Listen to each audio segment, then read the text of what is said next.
Magandang umaga po. Narito na po ang magiging lagay ng panahon ngayong araw na Martes, March 18, 2025.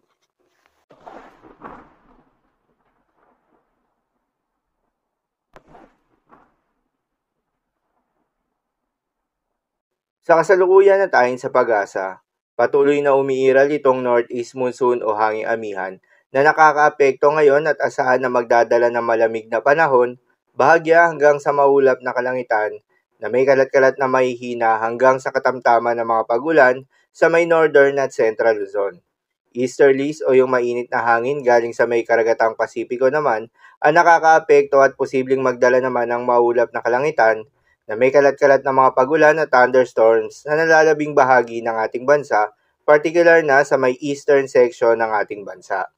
Magandang balita naman dahil ayon sa pag-asa ay wala pa rin tayong binabantayan na low pressure area o bagyo sa loob o malapit sa Philippine Area of Responsibility na maring makaapekto sa ating bansa hanggang sa susunod na 5 araw.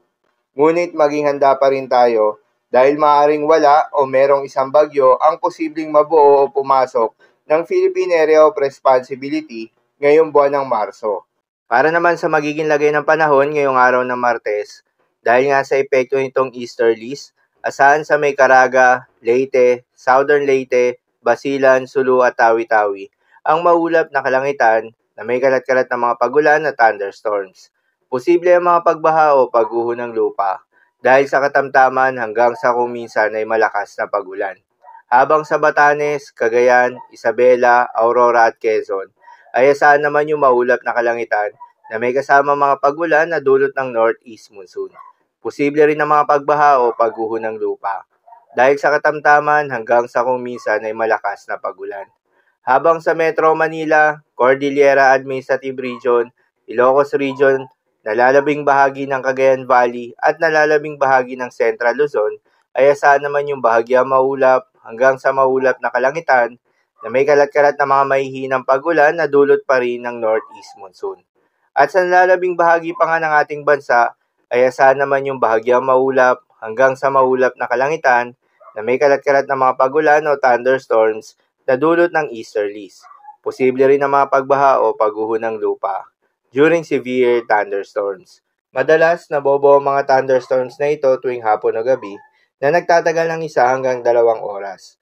Kaya naman ingat sa mga posibleng banta ng pagbaha at pagguho ng lupa, lalong-lalo na sa mga lugar na inuulan na noong mga nakaraang araw pa. Para naman sa magiging lagay ng mga dagat baybayin, ayon sa pag-asa ay may nakataas pa rin tayo na gale warning sa mga seaboards ng Batanes, Ilocos Norte, Ilocos Sur at Cagayan kabilang na ang Babuyan Islands. Kapag ganitong may gale warning, payo ng pag-asa ay huwag munang pumalaot yung mga kababayan nating mangingisda at yung may mga maliliit na sasakyang pandagat sa mga nasabing seaboards dahil inaasahan pa rin yung maalon hanggang sa napakaalon na karagatan. So yun lamang po para sa lagay ng panahon ngayong araw ng Martes. Keep safe everyone.